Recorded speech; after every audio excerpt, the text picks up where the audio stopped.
Olá, senhoras e senhores, doutores e doutoras, sejam muito bem-vindos ao podcast do meu curso.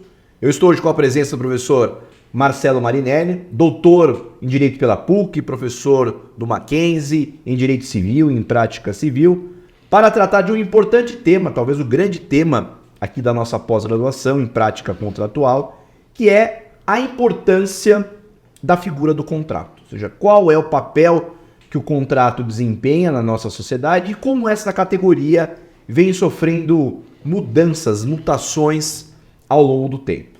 Mas, antes de mais nada, agradeço aqui a sua presença e começo com uma indagação genérica. Desde que o mundo é mundo, o contrato existe. Tá? Se tem uma categoria que a gente está acostumada a lidar, é ele. E ele é uma categoria que, a cada tempo, a gente tem uma novidade. Né? Então, nós tínhamos uma dinâmica muito mais formal dessa categoria, hoje muito mais informal. Mas a primeira pergunta que eu te faço é: as bases da teoria contratual, que estão muito relacionadas à teoria do negócio jurídico, você acha que nós tivemos uma ruptura ou toda essa informação, todo esse conhecimento, todas essas regras ainda são aplicáveis de alguma forma? Muito bem, Giancoli, é um prazer estar aqui. Obrigado aí, um salve aí para todos que nos acompanham. Prazer estar aqui. Uma vez mais, muito obrigado. Bom, indo direto ao ponto, meu caro, eu acho que as bases, elas permanecem. Agora, é inegável que a gente está diante aí de mudanças, de dinâmicas sociais que nos impuseram aí novas realidades. E por conta dessas novas dinâmicas, a gente está lidando com uma série de situações e negociações que nos levam a refletir, né? Fazer algumas reflexões. Porém, eu entendo que mesmo diante de grandes novidades, e por que não até dizer de modalidades que podem, num primeiro momento, parecer novas ou distintas, eu entendo que as bases permanecem as mesmas. E até que a gente tem que ter um certo cuidado, porque o que a gente vê por aí se fala muito, né, de coisas novas, parece que estão reinventando a roda. Quando na verdade estamos falando de figuras muito bem conhecidas, mas e que continuam sendo aplicadas às bases e teorias que a gente bem conhece. Então, me parece que um primeiro apontamento é uma certa dose de cautela, né? Para não reinventarmos a roda no que diz respeito aí ao direito contratual. Ou seja, não dá para fugir ainda do que é estudado na parte geral, do direito civil.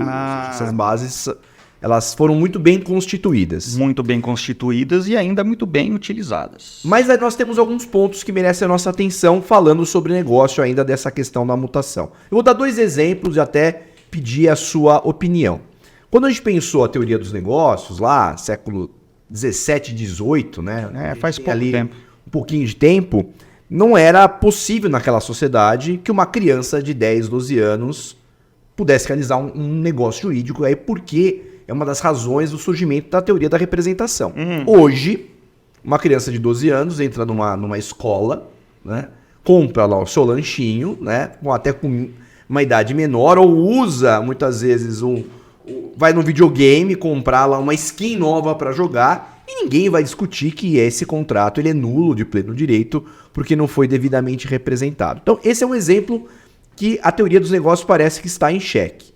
E um outro exemplo que me chama a atenção é uma discussão sobre forma. Você falou de tipos contratuais, mas a forma ainda parece uma coisa complicada. Por exemplo, nós temos aí um contrato, eu faço esse contrato, faço uma assinatura digital, eu coloco 2 testemunhas digitais, mas ao que tudo indica, ainda não está totalmente consolidado, pelo menos na jurisprudência da doutrina, que isso seria um título executivo. Né? Essa coisa do físico, do digital. Estou dando esses 2 exemplos, um exemplo ligado à capacidade, um exemplo ligado à forma, que são 2 elementos de validade do negócio jurídico, que estão sendo acomodados. Então, na tua opinião, há uma ruptura ou há um ajuste hermenêutico nesses casos?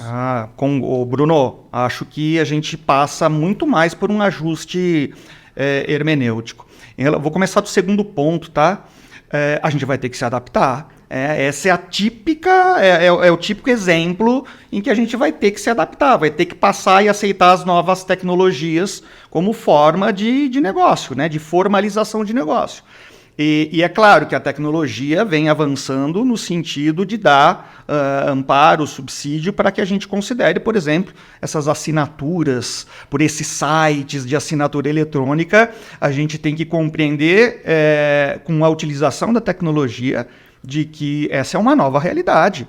Então, é super comum hoje no escritório a gente lidar com assinaturas eletrônicas. Eu tenho visto uma aceitação já por parte do judiciário. Então, há sim uma necessidade de um ajuste, mas ainda trabalhando com velhos conceitos, né? Em relação à questão do menor de idade, não estamos também diante de uma novidade, né? Porque eu me recordo que, lendo os antigos manuais de direito civil, é super comum a gente encontrar essa situação descrita por você, não como um negócio jurídico, né, mas como um ato-fato. Então, a velha doutrina já enxerga, já traz, de certa forma, uma solução para esse caso. Que, ao mesmo tempo em que não fecha os olhos para a questão da necessidade de representação, mas para alguns casos se entende que houve ali uma compra e venda praticada por um menor de idade. Afinal de contas, a gente imagina que uma criança de 6 anos possa comprar uma bala no mercado sem maiores discussões ou problemas jurídicos. Diferentemente de um imóvel. Diferentemente de um imóvel. Legal. Esse é um ponto importante, aí uma opinião como professor, né, como autor. Por que a doutrina do direito civil, isso a gente tem visto nos manuais, não se debruçou de uma maneira um pouco mais contundente? Ao meu sentir, um buraco. Se você olha, mesmo os novos autores, vamos sair um pouco dos clássicos, os já falecidos, mas mesmo os novos autores, e há, não há a menor dúvida no direito civil brasileiro, excelentes autores.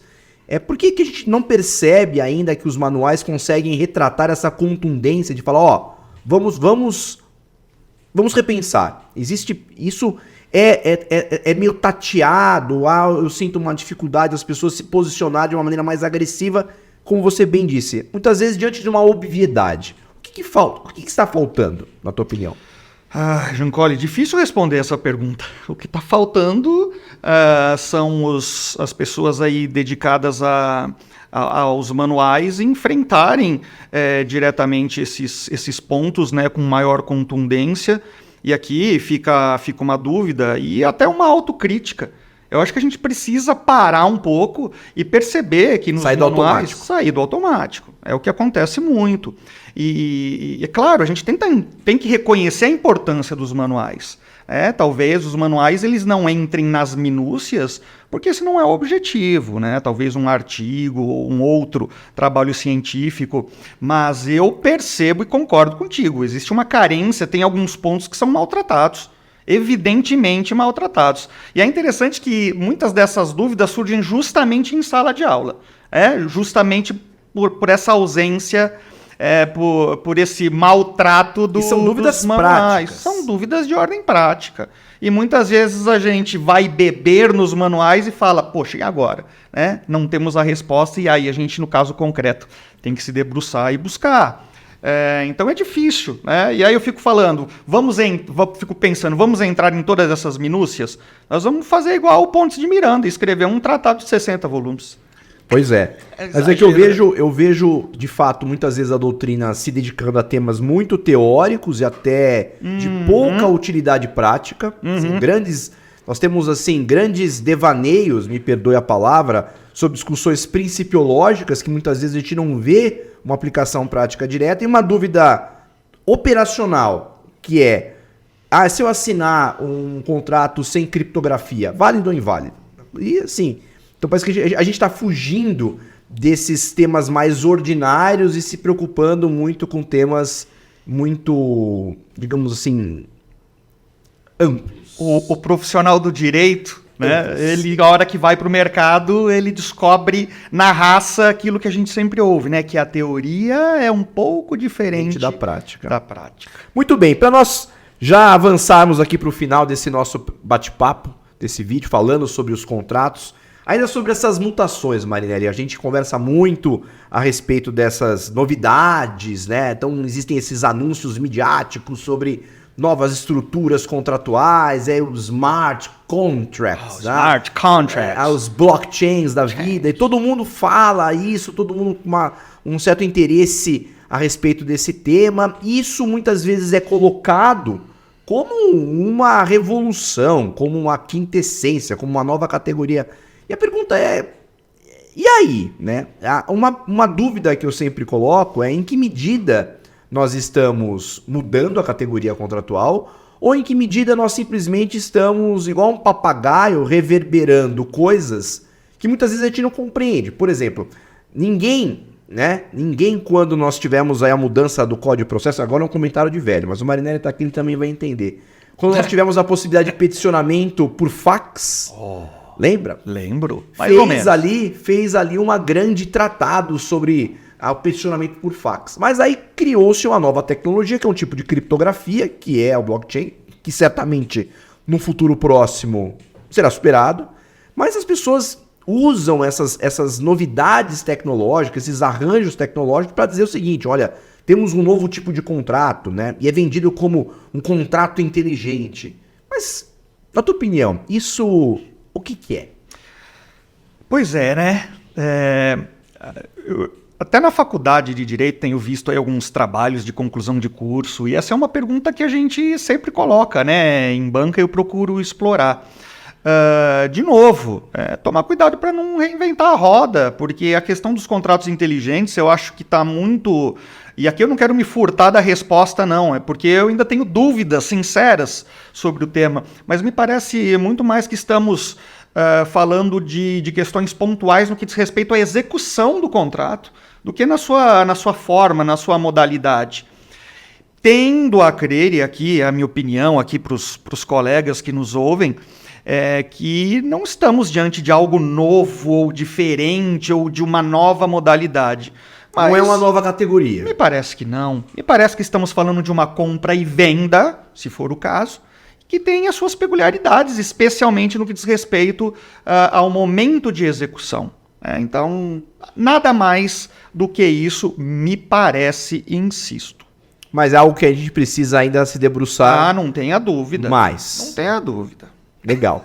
Então ficamos por aqui falando sobre esse tema dos contratos. Agradecer mais uma vez ao professor Marinelli, tratando, colocando as dúvidas e mostrando para você que quer trabalhar na área contratual, que deve beber das fontes clássicas ainda. Também, não sei. Se você não quer cometer uma gafe, muitas vezes, trabalhando dentro dessa área.